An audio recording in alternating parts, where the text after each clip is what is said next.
Hey everybody, JJ here. Welcome back to another Wednesday of Zoom Networking. Our guest speaker today is an unbelievable young man. Wealth of knowledge, extremely respected in his community. He's out of Pace Morby Sub 2 community. And if you've been on the calls before, you've watched YouTube before, you've heard me talk about Pace. Pace is the premier genius in real estate finance, creative real estate in the country, which means the world. Pace's Sub 2 community is by far unparalleled, the best real estate education community in the country. Our guest speaker today is one of the young rock stars out of Sub 2. He's a father, family man, entrepreneur, started as a student. He's become a full-blown businessman, and he's highly recognized within the Sub 2 community.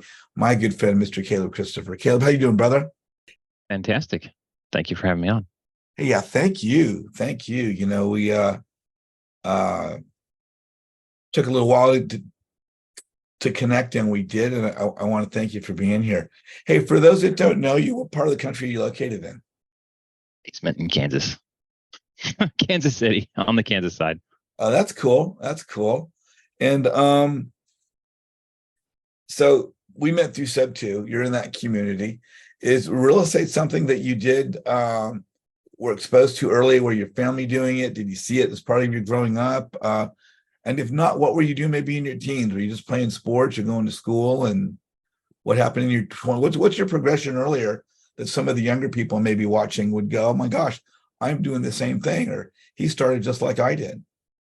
Yeah, it didn't really start with me in real estate. My parents had a rental property, little dinky little place, 2 bed, 1 bath sort of place.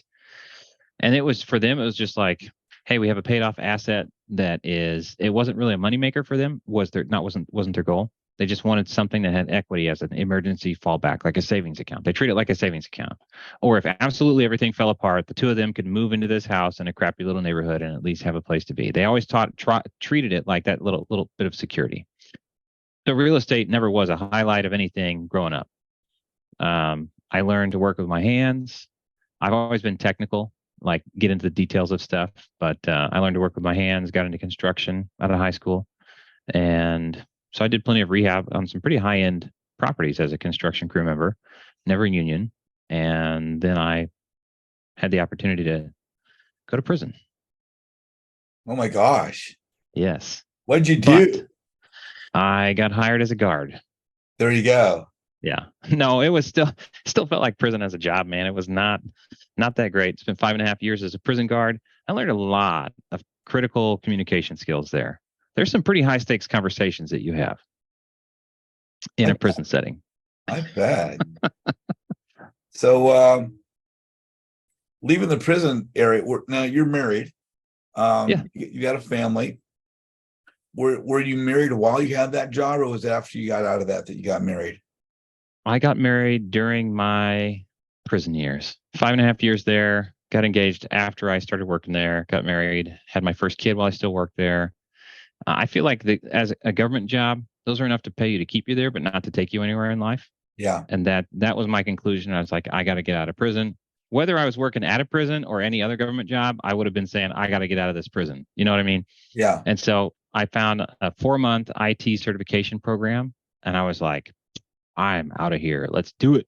So I worked nights at the prison and days at the training academy and tested out of stuff and had a job before I even finished the 4-month program as a junior IT, and took that to IT director position and shifted over to cybersecurity. So still hadn't got into real estate yet. Bought a house during that time, but was just a regular person buying a house, living in it. Having construction experience, I was able to buy a house that needed a bunch of rehab. So we bought one at 68,000. I put about 25,000 of materials into it, and then it appraised for 175. I paid off my schooling, paid off some other stuff with a cash out refi. And again, we met through Sub 2. Was Sub 2 your first foray into real estate, or were you doing something maybe before that? My first paid foray into real estate. It's the only mentorship I joined that I've had to pay for, and I don't feel like I need anything else. You know what I mean? Yeah. You're in there. It's like, oh yeah, there's volunteer-led training in every area of real estate, and then PACE at the top, creating new areas about business and things like that. It's the most comprehensive real estate I could imagine there being. So unless you're only wanting to connect with high dollar individuals in a very specific niche that you want to get tight in, I really don't feel like there's any need to go anywhere else. Yeah, it's a great program. It's growing leaps and bounds. I'm hoping that they are able to maintain the closeness, and that's going to be the big challenge as they get into thousands of people of making sure everybody's connected together. Hopefully, through what we're doing here, teaching networking, we can help people to build their networks and maintain their relationships and build new relationships. Yeah. I think I when did you join Sub 2? It was like below 2,000 members when I joined. It was below 2,000 when I joined too. It was probably somewhere in the neighborhood about 1,200. I think it was September of 21. I think. Pretty close. Okay, yeah. Yeah. It's before me. I don't know. I don't remember. Anyway, it's over 10 now. Interesting. Yeah. Well, so I did the prison stuff. Got into cybersecurity. Got a bachelor's degree in cybersecurity. I've always been a very, very consultative type of person. So cybersecurity is pretty cool because I got to do assessments of what are people doing, what could you improve on, things like that. And I enjoyed that. But I ended up doing starting my own InfoSec consulting. Literally was the name of the company. And I enjoyed that, but I did not like having to sell to small business owners where they had to come off of thousands of dollars for an assessment that may lead to no results, right? If they've got their you spend thousands of dollars to have somebody assess your stuff, and then it's like, hey, you did a good job, thanks. So all that money's out the window. Or if they have a ton of stuff wrong, it's like, okay, now you got to spend $10,000, $15,000 more on new software, tools, implementation. Those are not fun conversations for me. So I just didn't enjoy the cybersecurity conversations. I like finding problems and fixing them. There you go. Hey, as I came to be aware of your name, we talk about branding ourselves, and when we get to be successful at what we do, our name precedes us. People will know us before they know our name, before they know us personally, and that's a perfect example with yourself. I knew your name. I heard about you. Said, "Oh my God, I got to meet this guy. I got to chase this guy down." And you became known, or I guess one of the things that people talk about is you being a transaction coordinator and then providing that assistance. Tell us a little bit about that as we lead into your topic today. Yeah. I did my own couple of first deals, JV with somebody else. And there was one transaction coordinator by name who was supposed to be the one for all of Sub 2, or like the recommended. Unreachable, was billing $150 an hour just to talk for 15 minutes. I'm like, are we a fit? I don't even know if I can use you, or if you're the fit, or if you have enough time to get to my deal. It's time sensitive. Couldn't get a hold of anybody. I was like, this is not acceptable. So I just did my own deal, and it was the worst. But in retrospect, it was probably better than going with somebody who's too busy to help me out, because I've made corrections to their paperwork many times over as we've moved forward. So I did it. It sucked. I was like, somebody's got to fix this. The Sub 2 community needs it. The point person at the time in the community was not providing any value back to the community as like a leader. It was just like, why is this person recommended? They're just a business, and they're protecting all the information, not helping anybody. So I was like, that's going to change. I'm going to learn it, and I'm going to share what I learned with the rest of the community. Yeah, thank you so much. I mean, you're highly respected, and everybody freaking loves you. Your name is the first name to pop up when people are talking about a transaction coordinator. For those that are watching on YouTube right now, even maybe possibly on the call, they're new to real estate. For those that aren't aware, what is a transaction coordinator when it comes to doing real estate? The coordinator in traditional real estate, a coordinator is just an administrative assistant. Sorry, not sorry. That's literally what a transaction coordinator is. They coordinate people, dates, documents, compliance issues. Like, I have to have this form filled out or we can't do the deal, right? It's secretarial administrative work. It's attention to details, something there, but overall, average pay is like $30,000 to $45,000 a year. That's a secretary, right? So that's transaction coordination. In a creative finance deal, it steps up a lot because creative doesn't fit inside the box. So you have to be able to think outside the box. I say I live outside the box. There is no box. So don't get trapped by the ideas in your head, the preconceived notions that would limit you. For example, If you have a fat discount on a deal and the cash on cash return is busted by you getting a assignment fee that's big enough to represent the discount that you earned, that you bought it at, well, if that's too much and it busts the deal for the buyer, guess what? Just reduce the amount of cash up front and attach it as a lien on the back end. You don't have to take a smaller assignment fee total. Just take less now and more later. Right? If people live in this box, they're like, oh, I have to take a smaller assignment fee. No, you don't. If it's a deal, it's a deal. Take less of your assignment fee. Don't reduce your assignment fee. So yeah, to me, there is no box. Bring your problems. Let's find a creative solution. We're all climbing the same mountain and there's 15 different paths to get to the top.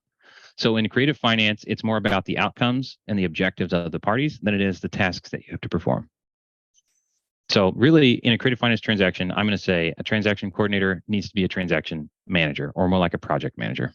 Now, as you progressed, do I understand correctly that you actually sort of created your own team or your own entity to provide transaction coordination service? Yep. And as Creative TC. Tell us a little bit about that. Yeah, it started out as transaction coordinators. Definitely, that's where you have to start. You're saving people's time, making sure the T's are crossed and the I's are dotted and the forms are filled out correctly and writing amendments and assisting a wholesaler getting stuff done. And there's some value there. But as you grow, you have to become a project manager to really take on some of the more complex deals. And I've shifted from transaction coordinator to creative TC to transaction consultants because we're doing the highest level, the most creative deals. If it's complex, you can bring it to us. We will find a solution. And we have a bench of experience to pull from to make sure your deal gets done. So we can assign one person to you, but guess what? You got the whole team backing you up. That's fantastic. Your topic today is, DIY, do it yourself versus outsourcing versus insourcing.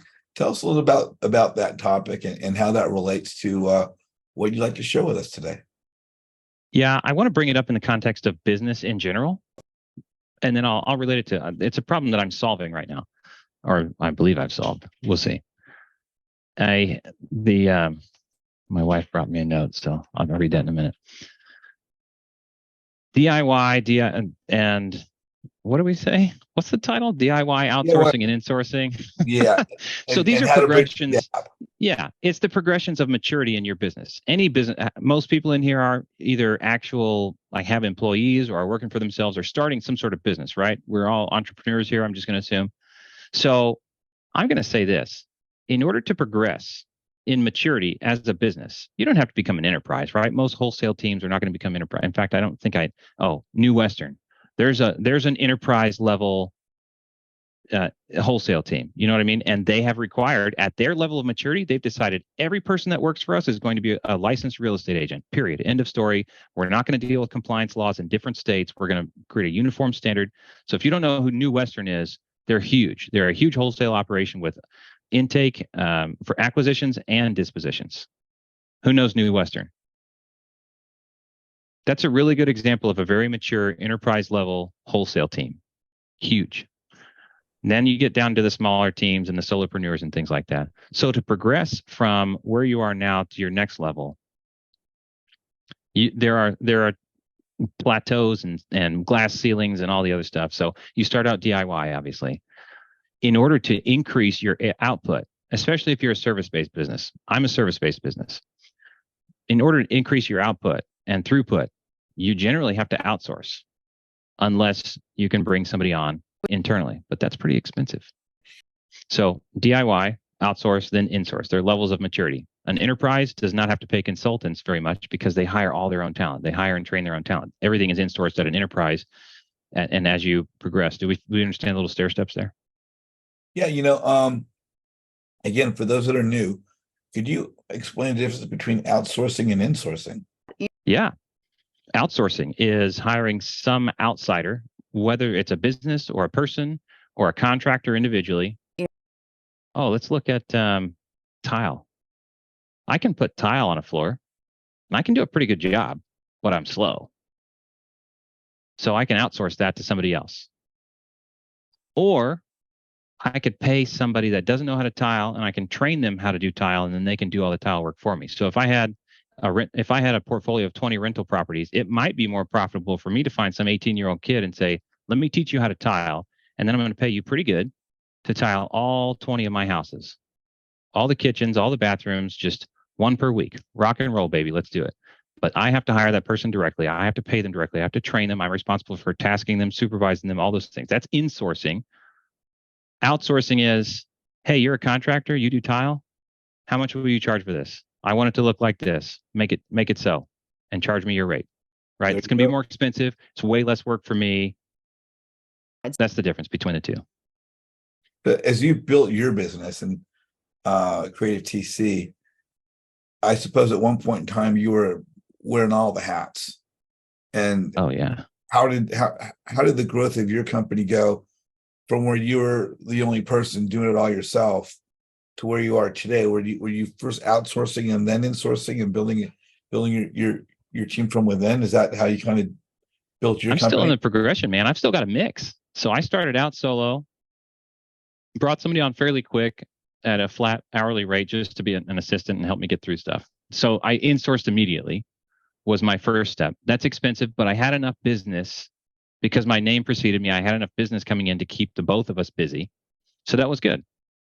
But then in order to deliver more services faster and reach a wider audience, I brought in others who were trained on creative finance. I didn't have time to train somebody on creative finance. So I had to pull from the sub 2 community people that would work with me. And so I'm like, look, I'm going to fill a buffet table. Everybody can come to this table and eat. Let's all do business together. So I outsource by bringing in other people, but they're independent contractors. What kind of problems do you have with independent contractors? They come and go as they like. You don't control their schedule. They cost more. Quality standards, you may have competing objectives. There's so many little things about outsourcing that just add little difficulties. But guess what? That's how I got up to the point where I could deliver. I just counted yesterday, we've run 247 transactions in the last 14 months. How? Creative finance. I think all of 6 of those were cash. The Wow. rest were creative finance, and some of them are portfolios. So the number of properties is way over that. Marcelo, you are on with Caleb Christopher. What's your question? Awesome. So Caleb, thanks for helping us out with this. I mean, especially with a lot of people that join Sub 2. I mean, they learn about everything because of Pace's interaction with people who want to do wholesaling. And I've talked to a lot of people and they just want to basically 10x their business. They want to get to the higher levels of wholesaling quicker, but they're so bogged down by the day-to-day activities of managing their deals. So, deals fall apart, people don't follow through the commitments, things just aren't as smooth as it really should be or how it's, I guess, painted. And they really get discouraged and really they're just not getting the results they're looking for. So if a client or a potential client came to you and told you, hey, these are the creative deals, I've done a few in the past, but this one's a little bit weird, or I just don't have the time to focus on it. We got bigger deals to focus. Like, what would be your advice to them? Well, that's where it gets to the outsourcing, right? It depends on how much business you're doing. Can you afford to insource it? Can you afford to hire somebody and then train them if they're junior, or can you afford an expert to bring in house? Those are both have their own drawbacks. So can you bring on somebody as a contractor? And that's what we do. That's what Creative TC does. We do that for about 20 plus deals a month at this point. Some individual people call us up onesie twosie. Hey, here's my deal that I want to get done. I need to get it to the finish line and I need to make sure it's done right. Okay. I'm going to take a look at that thing and I'm going to kick it back to you if it's a trash deal. If I don't believe in the deal, guess what? We've only got like 50 cancellations out of 300 deals we've done. We've completed 247 and approximately 300. So, and that's because I'm selective about this doesn't look like a good deal. I've got underwriting skills where I'm like, I don't see the math here. Are you sure this is a good deal? And that's where we fix deals before we even take them on. So if you've got a bunch of deals that you need to get to the finish line, aces in their places is what they told me at McDonald's at my first job, right? What are you good at? Are you good at looking for comma placement in a paragraph? Are you good at all these other administrative tasks? So the administrative tasks are low-level stuff. But then there's the specialty skill stuff, which is, hey, creative finance is flipping weird. You can't say it's not. It's weird. It's non-standard.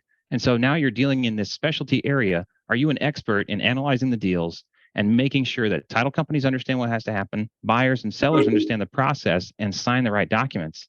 to get it to the finish line, not just a close of escrow, because on a creative deal, on a regular deal, close of escrow is the end of the relationship of the parties. On a creative deal, this was the dating period. Now you're married, and you better have set things right for the long term in a creative finance deal where you're making payments on somebody else's mortgage, or you're making payments to them for the next 5, 10, 25 years. And that's what we care about. Did that answer your question, Marcelo? Yeah. So to summarize it, basically, our specialty of a wholesaler is finding the deals, not managing it. And that's right. Do what you do. Right. So especially in a creative deal, like when we talk to these title companies, it's sometimes you have to educate them on what creative is. And that's a time sucker. It's a waste of time. Not necessarily a waste of time, but it's just not the ideal place for us to invest our time into. And you're saying your company and your team will be the ones to handle the day-to-day activities to make sure that it gets to the finish line. Yeah. Right. And as your team matures, back in line with the DIY, outsource, insource, as your team matures, you're going to have to do everything yourself because you can't afford to not, right?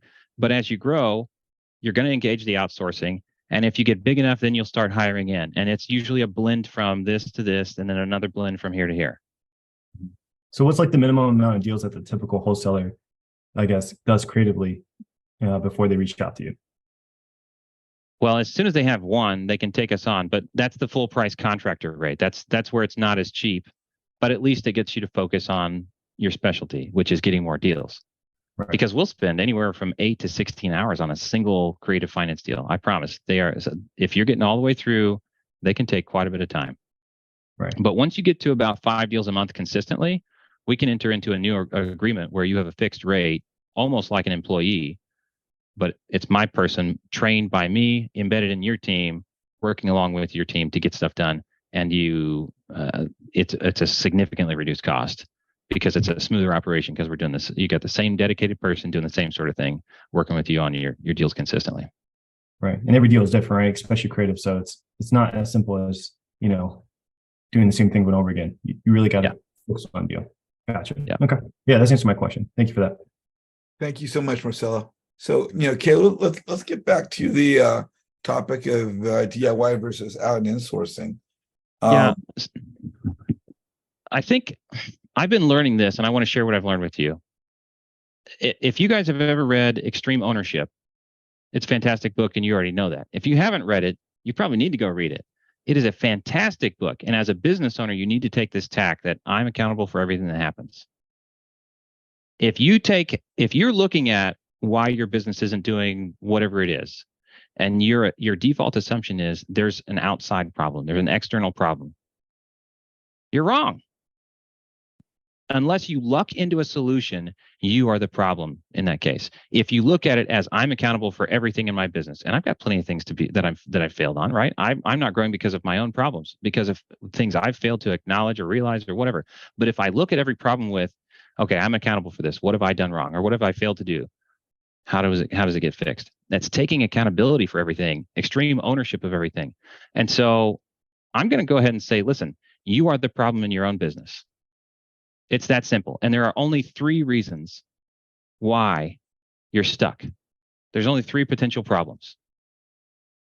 What do you think those are? What kind of problems could you have that would stop you from getting to the next level, breaking through your own glass ceiling? What kind of categories? Everything rolls up to 3 things. Self-doubt, okay? Lack of knowledge? That is actually one of the top 3 on the list. Lack of knowledge. Mindset, self-doubt, okay. Shiny object syndrome, so a lack of focus. Yeah, your business isn't going to the next level. You're lazy. I think lazy means you're really not into the business. So here it is. Lack of knowledge. You don't know what you don't know, or you don't have the knowledge to get something done. Well, there's an easy solution for that. Hire an expert, right? That's a problem you can solve very easily. I don't know what to do. I can hire somebody, or I can go learn, or whatever that is. I can buy the knowledge. The next is skills. I don't know how to do this thing. Again, you can hire that out. The other problem is money. And money can solve the other problems. So that's why you go DIY, outsourcing, and insourcing. But I think there's a gap between outsourcing and insourcing, because insourcing, when it comes to something very special, is very difficult to do. If you're relying on experts, that kind of sucks as a business owner because your success depends on their willingness to participate in your deal. So I like spreadsheets, but I do not like bookkeeping. I do not like accounting. So what's the solution? How do we get from, I've hired a bookkeeper and you know what's wrong with contractors is they're running their own business. Their business is not my business. That stinks. It's tough. So how do I get have you ever heard of a fractional CFO? No. Oh my goodness. You take this expert specialty resource and you split them amongst 5, 6, 10 businesses. Depends on what their model is. I can get an actual business who's in the business of CFOing, chief financial officering, at a fraction of what it would cost me to insource that person. And so there's DIY, do it yourself. And when it comes to a specialty skill, are you really DIYing? I'm going to say more like you're DI trying and you're not doing a good job of it. I know that's been true of me at plenty of stuff that I've done or failed to do actually. So there's DIY, DI try.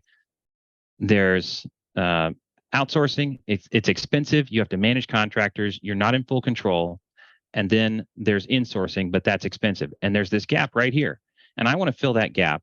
Now that I've identified the gap, I know how to solve it and hire certain people and look for certain services. But as wholesaler teams or real estate teams go, I've identified that as a transaction coordinator, it's really difficult to hire and train. And then you have a specialty, the experience of one person on your team. And the contractors, you can get the experience of a team, but they're in control of their own schedules in life. But what if you have the blended approach to solve that problem? So the fractional CFO, the fractional transaction coordinator or consultant, whoever that specialist is, especially for specialist roles, this fractional role is, look, that person is not in the business of competing with you. They're not running a wholesale operation. You don't have to worry about somebody coming in as a part-time 6-month JV partner who's just going to start a competing business using what they learned from you to leave. That is a problem. That is a major problem that wholesale teams face. I think the solution is you find somebody whose specialty and entire business is just doing one function within your business.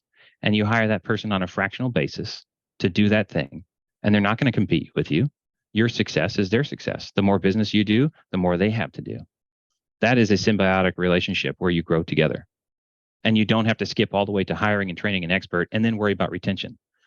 And if you don't know about cybersecurity, which is where I come from, people will work at a job for 90 days and get a $5K pay raise and a bonus to leave. Because guess what? It's cutthroat. And guess what else is cutthroat? Wholesale.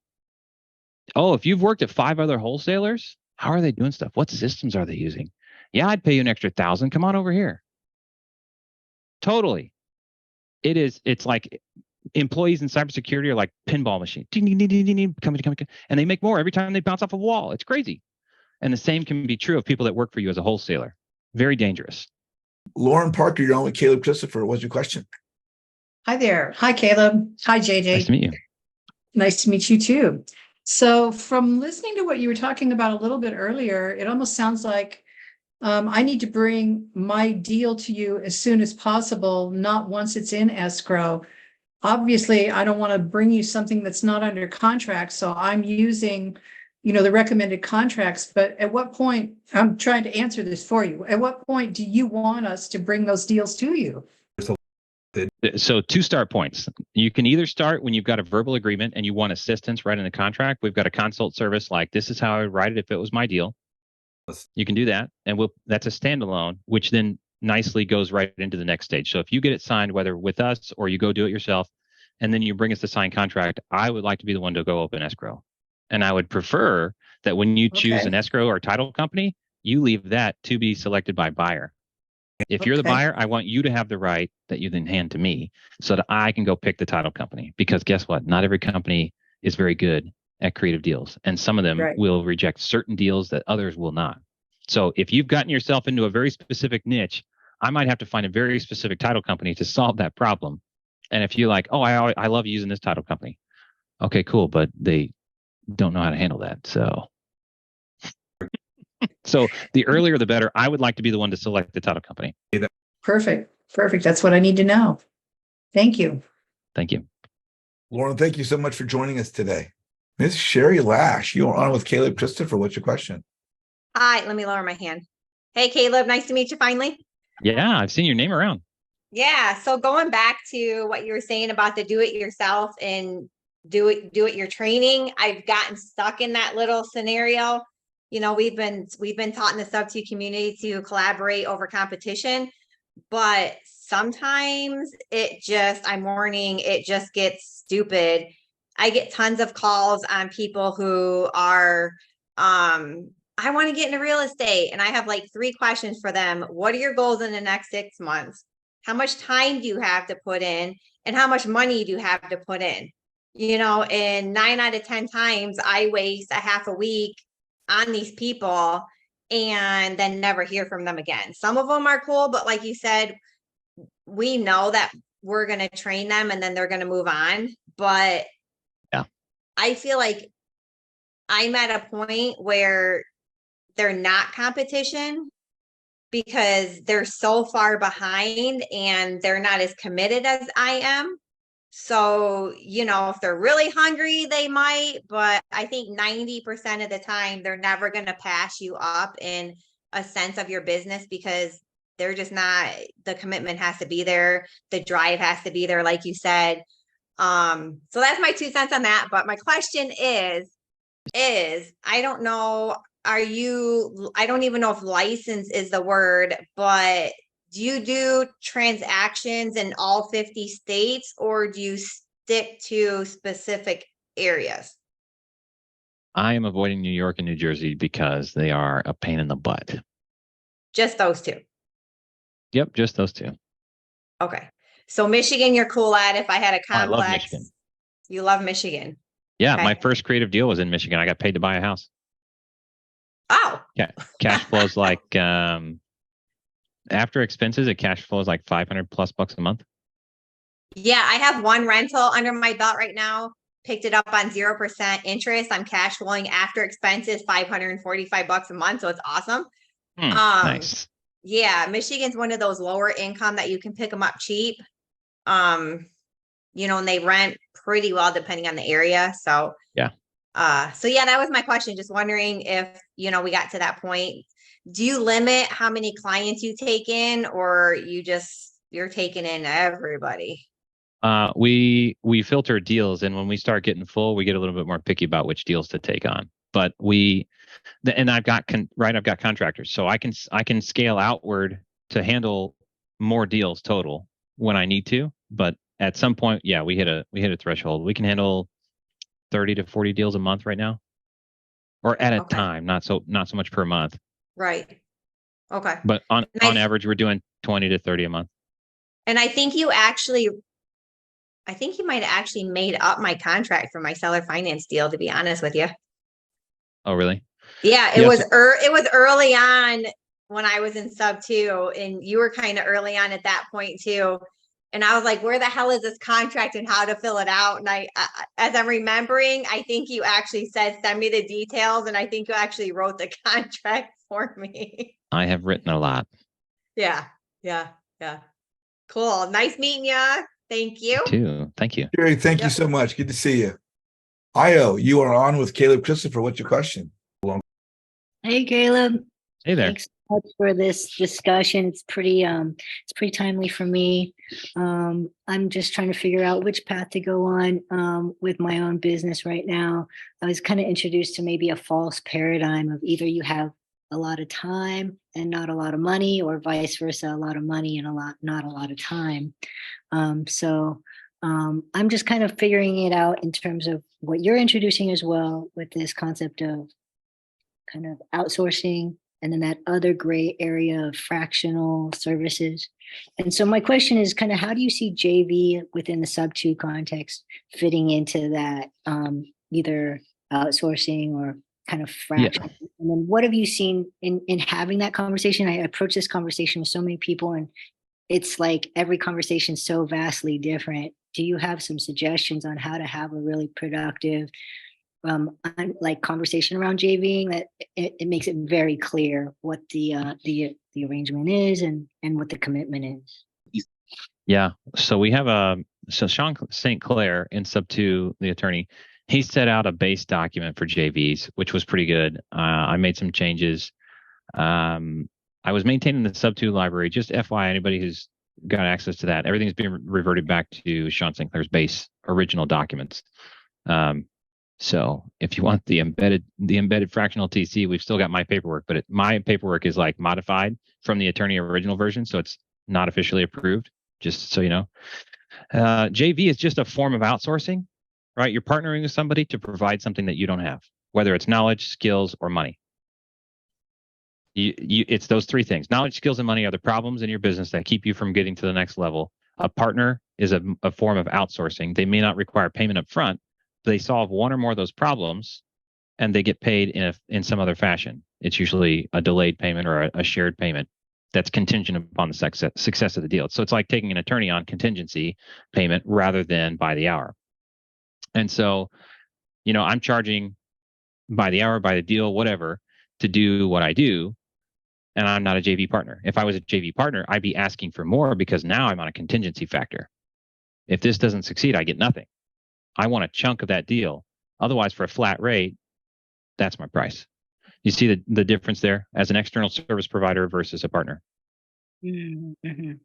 So you had a two-part question, though. Did I answered one half? I mean, I think so. I just think have you seen, like, if you could say, like, whatever you do, don't do this when you're getting into a JV agreement, just based on. Oh, yeah. So think of the novation or the agreement to rehab and sell. This is the clearest one I can talk about. Don't go for profits because that's very open to interpretation. When you're talking, like, if you're going to get into an agreement to rehab and sell with a seller, get a flat price from that person. Say, what is it net in your pocket that you're going to get? I want to share in the profits. And if you make $20,000, I want X%. No. None of that. What's your dollar amount? We need to pick a dollar amount because I'm not going to if I buy my team a bunch of donuts, that to me, that's an expense. You may not judge it to be an expense. If I buy pins and pay for gas, I don't want to be nickel and diming one another and arguing about what constitutes profit and expenses. This is not a partnership. This is an arm's length transaction. I'm looking out for my best interest. You're looking out for yours. Let's pick and stick to these numbers, baby. So when it's not an ovation, though, that's where I illustrate the point. When it's not an ovation and you're working with another person, I'll just define the roles and say how much they're worth.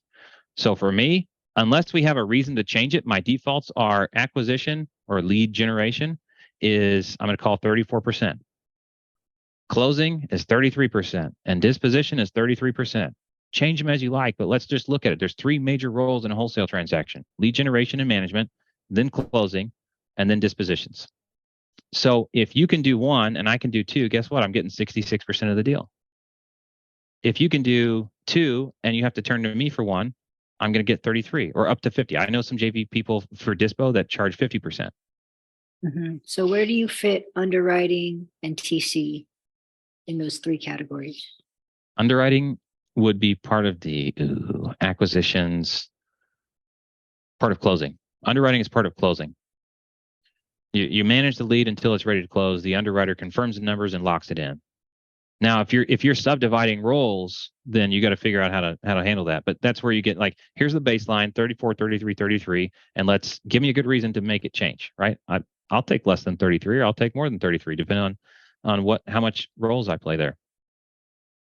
Well, I appreciate that. And then, how I started it was kind of this idea that people were like, grow your business, like hire VAs, let's say, based on that paradigm. If you have more money than time, what are your thoughts on kind of that simplified idea of that's the right time to augment your business in that way? Can you ask the question in a different way? Yeah. So like reword it. Yeah. So like hiring hiring a VA still means you should have good training, right? So you do need to work on that, and that takes time to build out, right? Yep. For you to have reasonable expectations for your VA. And I think people simplify it a little bit too much. Basically, if you don't have time, just hire somebody. Just hire a VA. Hire somebody who's done wholesaling, and then but they're not you, and they don't care. They're not you, and they don't care. So I think there is kind of this like false sense of that's the solution for the time issue, the time constraint issue. I don't know. To be clear, I'm going to say of the three things, time is not one of them, because if you had money, you could buy somebody else's time. Time is not not one of the reasons that you're stuck in your business. It's money, it's knowledge, and it's skill set. With money, you can buy skill set. With money, you can go try to get knowledge. There may be something beyond your ability to comprehend or something like that. There's very specialty skills that require way too much training. You can generally buy talent though to solve either one of those problems. The money problem is the one that is the first gate to get through. And so if you have more money, then yes, you can hire other stuff, but it may be better to just buy into something that's existing, because if you have money and you start throwing it at employees, that does not turn you into a manager. Now you have a skills gap. Right. Am I a good manager? Because if I'm not, I'm wasting money on employees. They are not, the business is not the employees. I need to have a program. I need to have training. So I either have a skills or a knowledge gap about management and business running, that money does not automatically solve those two problems. Okay, I think It can help with that, but Yeah. throwing money at people does not create a business. it And just that's what hiring a bunch of VAs does. Yeah. Okay. Yeah, that just clicked for me. The knowledge isn't just the knowledge in the business, but the knowledge is also management skills. Absolutely. And I just went through this I was riding my little moped around my what do you call those, hoverboards, in my basement, going through this stuff in my head. And I was thinking, what's something I could ask somebody? Why is your business stuck? What's the problem? And if you give me a symptom, my employees don't care. They're not doing something. Well, there's an exercise called the 5 whys. You ask yourself why. My employees don't care. Well, why? Because it's not their business, right? They're lazy, or it's not their business. They're not motivated. Well, why aren't they motivated? Or why isn't it their business? Because it's my business and I'm not giving it to them. Well, why aren't you giving it to them? Why are you holding back? Well, because it's mine. They don't deserve it. Okay, so based on those answers, is the solution that if they had some sort of ownership, that they would care? Right? If we're following that logic, reverse engineer your base assumptions. Your base assumption is that if they had some sort of ownership, they would care. Well, look at Hy-Vee. They give stock and benefits and options to their employees. It's an employee-owned company, that sort of thing. So now what you're faced with is a knowledge gap. How do I it's not that they get equity in your actual LLC. How do I make the deal theirs? How do I incentivize them? How do I make them care? Well, if they have bonuses and pay and stuff like that, what you have is a knowledge gap. I don't know how to get my employees to care because I don't know how to get them partial ownership in the deals. Right? So it comes back to either knowledge, skills, or money. You can throw money at people, but that doesn't solve the knowledge gap, and that doesn't make them care. Now, if you incentivize the money with the right programs, that might help. Awesome. This is awesome. Thank you so much. Absolutely. Io, thank you for your question. Evelyn Garcia, you're on with Caleb Christopher. What's your question? Hi, and first of all, I am from New York and New Jersey. Get out of here. If you stay out of it, and if you have anybody that has a deal that needs to be closed, I could get them closed in New Jersey and New York. I've done it plenty of times. A lot of clients, I closed the deal. You don't need an attorney in New Jersey, by the way. I know that's a myth, but you don't. Yep. I closed many deals without any attorney. Anyway, if you know anybody that has, I'm there for them. My question to you is, how do you pay your TC? Like, do you pay them by transactions or the skills? How do you pay them? I have other questions, but that's my first question. That's the blended model, right? So I immediately hired somebody to help me out. Remember my progression from DIY to outsourcing to insourcing, and I'm still going through that, the second and third stage. The outsourcing, they got paid a fixed rate per deal. As a contract, it was kind of like a JV. As a contractor, their pay is dependent upon the deal succeeding. So they have a role and a stake in, is this a deal that we want to take on? Does it reasonably look like it's going to get to the finish line? Because part of our pay is contingent upon it actually finishing. We receive a base pay up front, a little deposit, but that's not really worth 16 hours of work. Yeah. Okay. And we may do 16 plus hours of work and it still falls apart. So that's a risk we take together. So my contractors were getting paid a pretty flipping good chunk of my total revenue per deal because they were taking a risk with me. But Okay. then the insourcing is that third level, and I've started hiring in. I've got 3 full-time employees, and I'm looking for a fourth. And they get paid per hour. They're trading time for money. And so the more deals I can pack into their schedule, the more money I make as a business owner. Okay. So I'm in that level and I pay them per deals. So I want to get to the other level that you just said of in-house and paying them per hour. And my other question is that do you allow other the sub-2 community is growing and growing, and I'm getting a lot of people coming to me. I want to be a TC. I want to be a TC, Oh, yeah. but have like zero knowledge. They never even closed a deal. Do you allow them to join your team and like shadow you? No, I was running a TC virtual office that people had to pay to be into because I was filtering people who were serious, right? If you're willing to spend some money and listen to my live stream calls, that means you're probably a lot more serious. And that's how I found my contractors. Let me know you're serious by spending money. Then show me you're going to get involved and ask good questions. If you're a critical thinker, I'm going to say, hey, do you want to work this next deal? I'll pay you. Mhm. And that's how I built my level, my team. Yeah, I'm learning like from my experience of like I had people shadowing me and it just like it doesn't work. Like Well, especially okay, if so you know what you're doing and you're not asking me questions, you're just sitting there. It's just like it's wasting my time. It's just like I feel like I should not do that. Like, yeah, I mean this in the nicest way, but they end up being parasites. All they do is take away, right? They feed off you and they take, and they're takers. And so that's why I required some money up front. Was if you're going to take, you're going to pay to take, and then if you show return value in return, I'll start feeding you. okay. Also, if I have one more question, do you like structure your team to do like one like for instance one person just like do write up contracts, one person review the contract to make sure that everything's okay, or do you have like a TC that starts from start to finish that deal? I like the one person, one deal model the best. Okay. We That's have a blended approach, but I like that. The training your competition is the biggest problem with outsourcing. When you have contractors, just the same as wholesalers, bringing on either JV people or commission-based only people, especially in a cutthroat industry, training your competition is one of the hardest things to avoid, and it's one of the most expensive things you can do. But you have to start somewhere, and you got to get something done. And non-competes and non-poaching agreements are just like locks on doors. They keep honest people honest. Is it really going to be worth spending $10,000 to $25,000 to pursue somebody for a violation of a non-disclosure, non-compete, non-poaching? Probably not.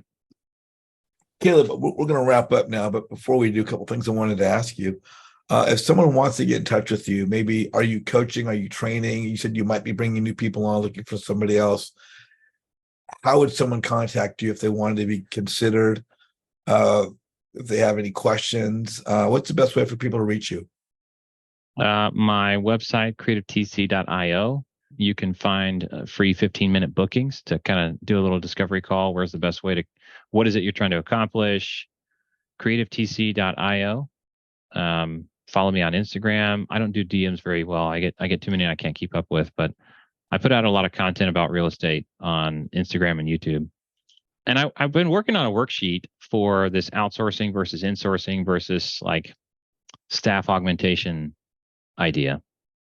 And I want to turn it into like an infographic or a little PDF book, a quick reference guide or something like that. So if that's something, would that be valuable for you guys as you're just looking through what are the pros and cons of each of those models and how do I go from one to the next? I think that'd be great. Okay, I have it as a list, but I have not made it pretty. I really want to make it pretty. Okay, if you've ever seen my spreadsheet calculator, I sat on that thing for like a year before I released it because it wasn't pretty. So like for me, which makes me a great transaction coordinator. You want me on your team. For me, it's like I'll work on this if you guys think it's going to be valuable, but I'm not going to release it until it's pretty. So if you want a copy of that, I can make a commitment to make it.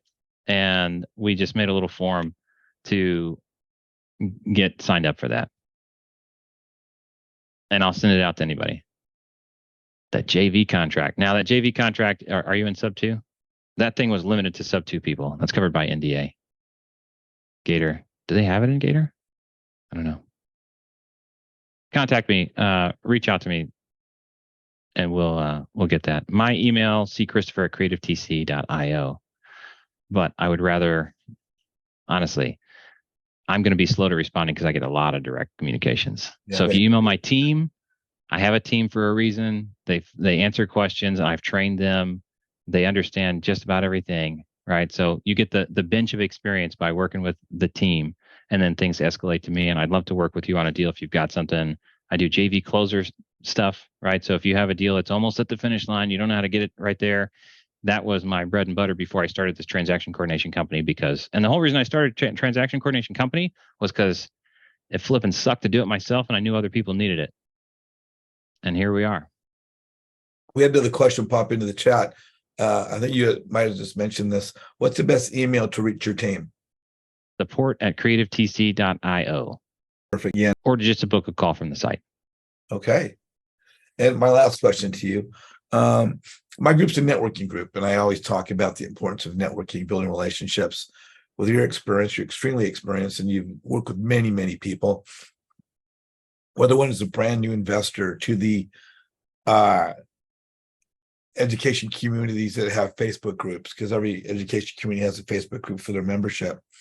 And some people are new experienced investors that are coming into this world of real estate communities that have a Facebook group for their membership. Regardless of someone's new or experienced, what do you feel the importance is of networking to grow one's business? I mean, if you don't have contacts, you don't have a business.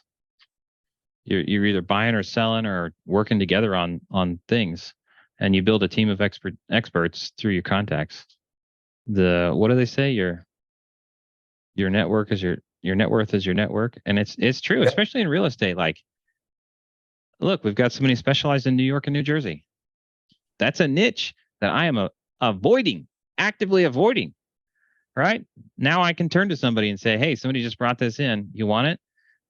I do 10% referral fees for anybody who sends me a deal. You send me a warm intro, send me a 3-way email with the person, say, "Hey, they've got a deal. I can't handle it, or I think you'd be the best fit." There you go, guys. And I'll say, "Thanks." And we'll I'll have you send me an invoice for the referral fee when this thing goes through. Well, there you go. Hey, if you guys are watching the video right now on YouTube, you're watching the recording on my YouTube channel, or whether you're on now, go ahead and watch the video when it comes out. But please like the video. Please put some comments in there on YouTube and let us know what you think. And, look for more videos coming up on Flipside with JJ, more guest speakers, and bringing you more unbelievably talented, successful people like Mr. Caleb Christopher. So, Caleb, I want to thank you so much. And I guess we'll tell everybody, thank you so much, and we'll see them later. Over now, guys. See you soon.